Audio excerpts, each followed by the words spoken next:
Ինչպես հասկանալ, որ օրգանիզմը ունի ջրի պակաս։ Ուրեմն օրգանիզմը ունի ջրի պակաս, շատ մի քանի կանոններ կան։ Առաջինը դա ծարավի զգացողությունն է, եւ մարդ զգում է ծարավի զգացողություն, արդեն դա մեզ նշան է, որ մենք ունենք ջրի պակաս։ Մաշկի չորությունը, բերանի չորությունը, առազգականության իջեցումը դա նույնպես ջրի պակասի նշան է։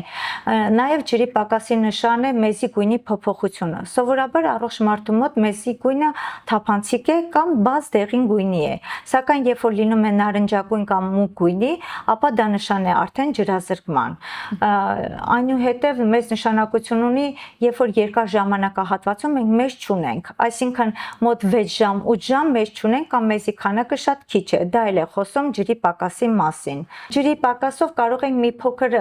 թեստ անցկացնենք, երբ որ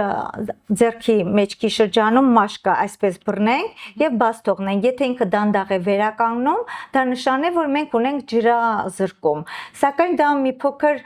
խառնում է տարեցների մոտ, քանի որ տարեցների մոտ արդեն իսկ մաշկը չորություն ունի եւ դա դրական թեստ է տալիս, որը խառնում է մեզ արդեն ջրազրկման հետ, բայց հիմնականում երիտասարդների մոտ այդ թեստը շատ լավ դրական արդյունք է տալիս։